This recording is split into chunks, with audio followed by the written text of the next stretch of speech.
Hello everyone.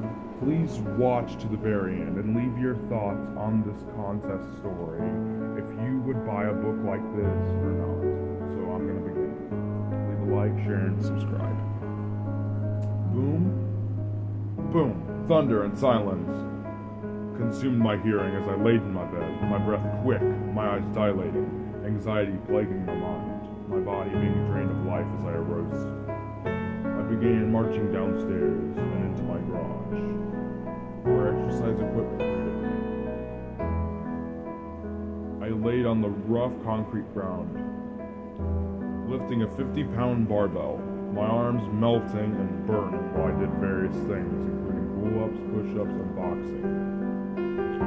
I walked out of my garage into my kitchen, which was all blue, the marble table shining and the floor slippery as I wobbled my way over to my fridge, retrieving some iced coffee from my refrigerator, cold, bitter, and herbal taste, charging my body as I ran to my lab, my legs aching like if a fire slowly tore through my body like a knife, sweat pouring down my face when I walked through the door to my lab, closing it behind me, white walls and a white floor encasing me.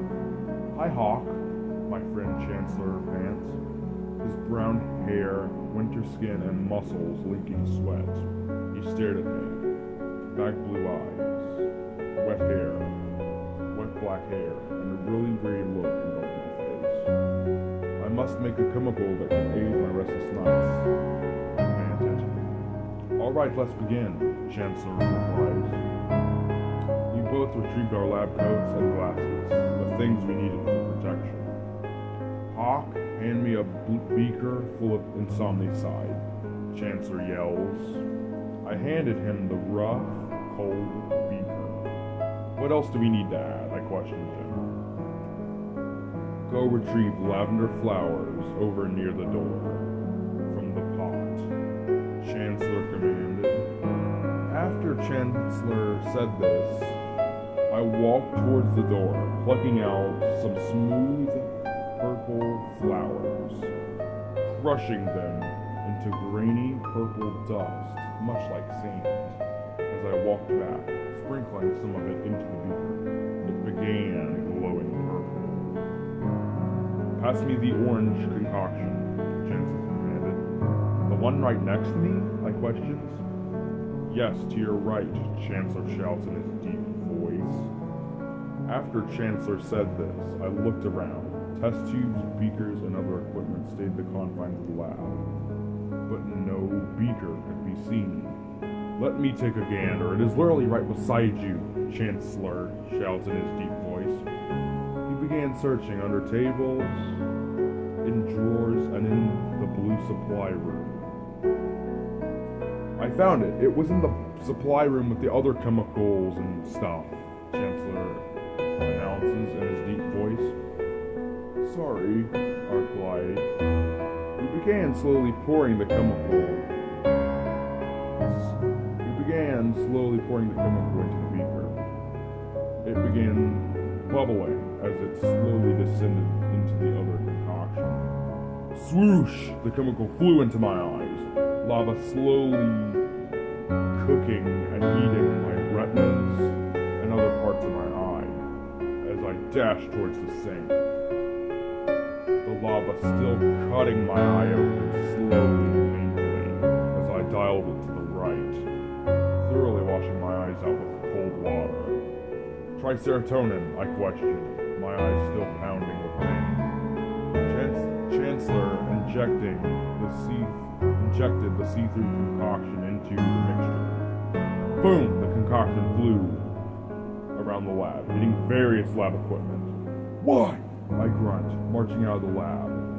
But before I can get into my car,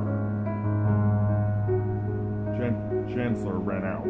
Hawk, it's okay, we're humans, it's natural. Chancellor reassures me in his deep voice. I've not slept in 2 days. Don't you know what that feels like? I shriek. We traveled back inside.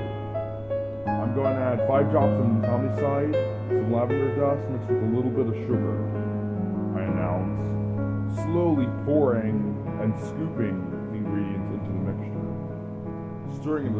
stirring the chemical thoroughly with a spoon, dropping ice into the beaker to keep it cool.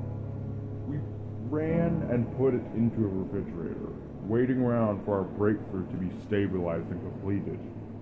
We began doing various things like write and talk about life issues. Buzz! The timer went off. How long do we leave the chemical in the freezer? I yell as me and Chancellor ran towards the blue cooler, looking inside it as Chancellor pulled out an illuminating purple concoction. The chemical, it is called meladrenophen. Okay, see ya. Chancellor replies with my name, my oddly chosen name. My fingers wrapping around the hard glass beaker, my hands beginning to numb like if they were in freezing ice water. I departed home with the chemical in a bag, which took 5 hours. I backed up into my red brick driveway. I departed my vehicle, flipping through my keychain. A burnt-out sky covered earth. Only streetlights illuminated my neighborhood. I froze, my breath like fog. A man with brown hair, white skin, and muscles ran shouting, "Hawk, don't use that chemical yet." "Why? I've not slept for 3 days," I shrieked back. "That chemical can cause severe damage," Chancellor yells back at me.